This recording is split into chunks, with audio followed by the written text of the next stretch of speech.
It is Super Rugby round 10. Time to have a look at the tips from Greg Growden, our resident expert and Western Force fan, as we look at the opening game, the Hurricanes and the Blues. Two average teams playing average at the moment. Yeah, they're just going through the motions. It's just home ground here. Hurricanes with no conviction, but it's because they're at home. Simple as that. Okay, the Force, 5 in a row, going for a world record 6 in a row against the Rebels, who have been up and down like a you-know-what. And you're tipping against the Force again. When will you learn? You've had a go at me of not tipping with the Rebels. I'm going Rebels. What happened last round? I saw Folau was out of the Waratahs game, so I just slept on the couch. Did the Force get up to that? The Force won again. Oh, there has been a lot of banter on Twitter suggesting that maybe your guru title should be reviewed.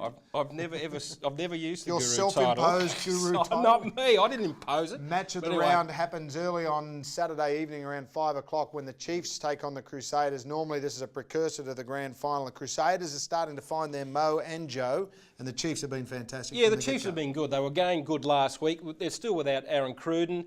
Crusaders, I think it's just going to be the travel factor, but my team still is the Chiefs. I like what they're doing. They know how to rally, so I think the Chiefs might win rather convincingly. Okay, if you're headed to the Waratahs and Bulls, get there early because there's the Swans on, the races on, the traffic will be horrendous. Can they beat the Bulls in the Victor Matfield Cup? Well, it all depends on are you allowed to play. Simple as that. But no matter what, I think they're so fired up and angry about what happened over in Perth last week. I think they'll go okay, and it is, you're right, the Victor Matfield Cup, because Victor Matfield was very close to joining the Waratahs a few years ago. Wouldn't have he been fantastic? Look at how Pot Geeters played for him, wouldn't he? Yeah, my mail is that Israel Folau has a stubbed toe and may be in severe doubt. Well, you've got to ring the RU to find out. No, forget about the Waratahs. The Waratahs now got to consult. Bill Pulver's running around with a hammer, stubbing his toe, but anyway. The Sharks take on the Cheetahs in South Africa.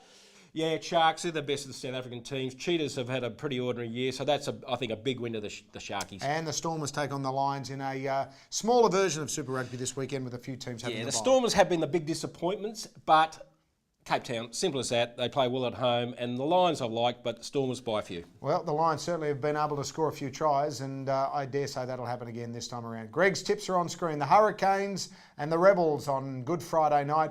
Chiefs and the Waratahs in the two games on Saturday, our time. And then the late ones for those keen to stay up. The Sharks to beat the Cheetahs and the Stormers to beat the Lions in the all South African affairs.